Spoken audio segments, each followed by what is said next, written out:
القرآن برحمه تحلو الحياة شوقا إلى المولى أتاي أسلمت روحي للإله كان المدى أشواك حتى كسه الندى والقلب قد أرضاك يا رب حين اهتدى يا رب حين اهتدى. Alors, ma vie pour l'instant, elle est très simple. Je travaille donc à l'école en tant que directeur la journée et les week-ends, je vais à l'université par rapport à l'éducation. Donc vraiment, je fais de mon maximum par rapport à l'éducation pour aider la communauté musulmane ici à Bruxelles et en Belgique. بعد إسلامه ابتلاه الله سبحانه وتعالى بمرض السرطان عافانا الله وإياكم. فكيف واجه هذا البلاء؟ واجهه بتدبر القرآن فصبره الله وثبته. Et il y a dans la sourate al-Baqarah, la fin de la sourate al-Baqarah me touche énormément. Parce que c'est spécialement aucune âme n'est éprouvée plus que ses capacités. Ce morceau-là, je l'ai vécu parce que j'ai eu un cancer il y a quelques années. Donc j'étais déjà converti, alhamdoulilah, et avec un cheminement qui était mon cheminement, petit à petit. Et puis j'ai eu ce cancer, et ce cancer est la meilleure chose qui me soit arrivée. Pour moi, c'était une marque d'amour qu'Allah Azza wa Jal m'a pris dans ses mains et puis m'a remis. Et ce verset-là me montre une chose, c'est qu'il peut avoir des difficultés, mais ma capacité que Allah Azza wa Jal m'a donnée, en moi ou autour de moi, c'est pour ça que la sourate Al-Asr, avec les autres, j'aurai toujours la capacité d'affronter une difficulté. Même si la difficulté a l'air énorme, c'est une marque d'amour. Je sais que Allah Azza wa Jal m'a promis dans la sourate Al-Baqarah que je vais affronter cette difficulté. Parce qu'aucune âme n'est éprouvée plus que sa capacité. Jamais. Donc, subhanallah, quoi qu'il arrive, j'aurai la paix. La vraie personne qui a souffert, c'est mon épouse, qui s'est occupée de moi pendant des mois et des mois, pendant que je faisais les chimiothérapies, pendant que je ne savais pas me lever, pendant que j'étais vraiment souffrant. Et finalement, c'est elle qui a subi et alhamdoulilah, Azza wa Jal lui a donné la patience et l'endurance. Et c'était plus une épreuve pour elle que pour moi, parce qu'en réalité, c'était un moment presque savoureux, parce que ça me permettait de mettre entre parenthèses la vie, pour savoir ce que c'était la vie et à quoi elle servait.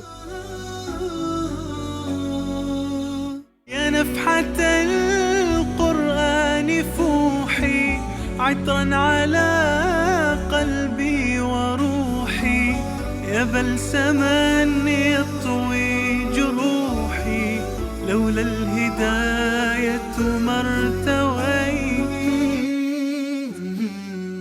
البعض يقول إن الله سبحانه وتعالى ابتلاه بمرض وتقولون خير؟ وين هذا الخير؟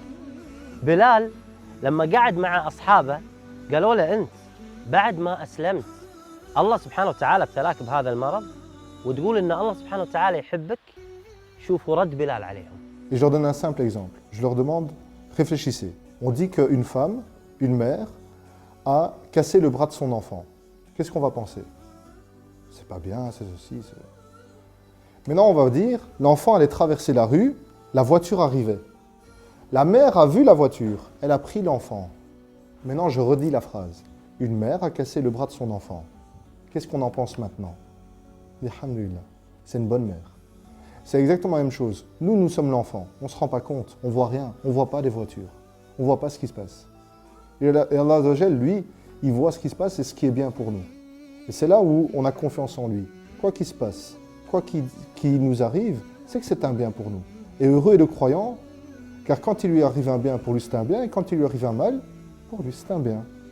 Par rapport à la maladie, donc au cancer que j'ai eu, en fait, ça a permis aussi de trier les vrais amis des faux amis, les bons amis des mauvais amis. Et donc finalement, ça m'a purifié à l'intérieur de mon corps, ça a purifié, Inch'Allah Azza wa Jal, mon âme, ça a aussi rabaissé mon nefs et ça a purifié les mauvaises fréquentations.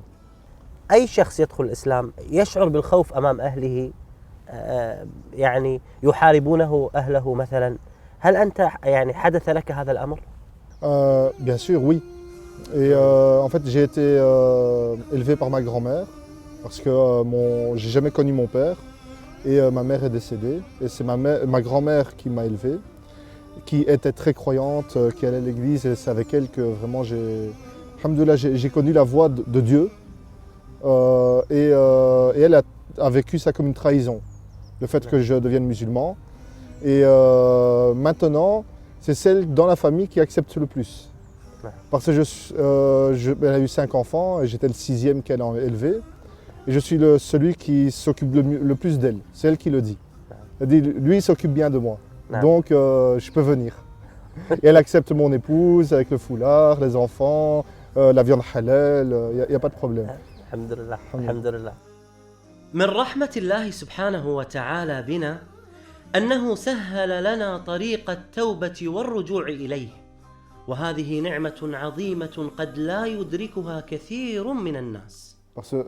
Et ça, c'est très important. Et aussi, ce qui est beau dans l'islam, et qui moi m'a attiré aussi pour me convertir, pour devenir musulman, c'est qu'on peut œuvrer comme les gens de l'enfer et arriver à une coudée de l'enfer et faire les actes des gens du paradis et y entrer. Ça veut dire que c'est jamais trop tard. Et comme dans un autre verset, dont j'ai oublié la sourate, subhanallah, ô vous qui avez péché à votre propre détriment, ne désespérez pas en la miséricorde d'Allah Azza wa Jalla. Il ne faut jamais désespérer, c'est jamais trop tard. رسالة عظيمة قدمها بلال من قلبه إلى كل مسلم. La porte du repentir est ouverte pour n'importe qui et pour tout le monde. Une seule condition, la ilaha illallah. Une seule condition, la compréhension de cette phrase. Une seule condition, l'acceptation de cette phrase. Une seule condition, faire du mieux que l'on peut. Si je peux un tout petit peu, je le fais. Si je peux beaucoup, j'essaye de le faire. Et ce n'est jamais trop tard. Jamais, jamais. Allah Azza wa Jal ne vous laissera seul. Si vous voulez de l'aide, demandez à celui qui peut vous aider. Demandez à celui qui détient votre destin dans sa main. Demandez-lui. ثبتني يا الله على طريق الهدى، ثبتني يا الله على طريق الهدى، فكل ما أخشى سوء الختام غدا. بعد نهاية كل حلقة وبعد نهاية كل لقاء مع من دخل الإسلام وهداه الله سبحانه وتعالى ودخل في الإسلام، نحقق كل ما يتمناه من عمل خيري بعد نهاية هذه الحلقة. Ici, le projet que je voudrais vraiment pouvoir soutenir, c'est dans les 3 écoles reconnues par l'État belge, les 3 écoles islamiques, El-Ghazali, El-Kalam et la Vertu, qu'on puisse faire des cours pour les enseignants et pour les enfants de Coran, pour vraiment comprendre le Coran, vivre le Coran, pour qu'ils puissent se dire qu'est-ce que le Coran attend de moi, et pour que le Coran soit la lumière de leur vie, et pour qu'ils puissent appliquer le Coran, le connaître ici, le connaître ici et le connaître ici. موقع نون دعموا هذا المشروع بإذن الله وسيتحقق بإذن الله عز وجل. بارك الله الله يبارك فيك. أسير بدرب قرآني فيشرق صبحه الحاني، أرتله وأحفظه وأقرأه بإمعاني، أسير بدرب قرآني. ربيعي أنس أيامي، صديقي بوح أحلامي، شفاء الهم والشقوى يداوي جرحي دامي. ربيعي أنس أيامي، صديقي بوح أحلامي، شفاء الهم والشقوى يداوي جرحي دامي. ولما تهت ثم أتيت لدرب كلام رب البيت، وجدت النور والسلوى مع القرآن اهتديت، مع القرآن اهتديت.